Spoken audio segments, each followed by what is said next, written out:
इस सुक चुकी कच्ची ਇੱਟ ਨੂੰ ਭੱਠੇ तक ਲਿਜਾਇਆ ਜਾਂਦਾ ਹੈ। इस सुक चुकी ਇੱਟ ਨੂੰ ਭੱਠੇ तक ਲਿਜਾਣ ਲਈ ਰੇੜੀਆਂ ਵਿੱਚ ਭਰਿਆ ਜਾਂਦਾ ਹੈ। इस ਇੱਟ ਨੂੰ बड़े ध्यान नाल रेड़े विच चिनिया जाता है, पर फिर भी कच्ची होने करके 2 तो 3% ਇੱਟ टुट जाती है। टुटी हुई ਇੱਟ ਨੂੰ बाहर कढ़ दिता जाता है। इस दी ढोआ ढुआई लई ज्यादातर रेड़ियां दी वरतों की जाती है। ਇੱਟ ਭੱਠੇ तक पहुंचाउण तो बाद इस नूं भੱਠੇ विच चिनिया जाता है। ਇਹ ਕੰਮ ਵੇਲਦਾਰ ਕਰਦੇ ਹਨ।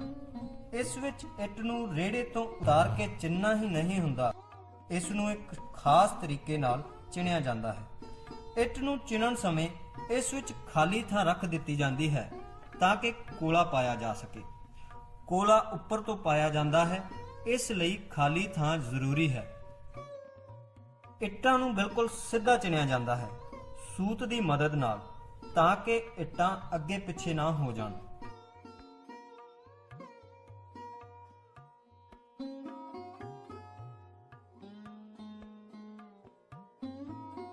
ਇੱਟਾਂ ਨੂੰ ਚਿਣ ਕੇ ਉੱਪਰ ਕੇਰੀ ਪਾਈ ਜਾਂਦੀ ਹੈ। ਕੇਰੀ ਇੱਟਾਂ ਦੀ ਚੂਰ ਭੂਰ ਜਾਂ ਰੇਤਾ ਮਿੱਟੀ ਹੀ ਹੁੰਦੀ ਹੈ। ਇਸ ਨੂੰ ਇੱਟਾਂ ਚਿਣਨ ਤੋਂ ਬਾਅਦ ਉੱਪਰ ਪਾਇਆ ਜਾਂਦਾ ਹੈ।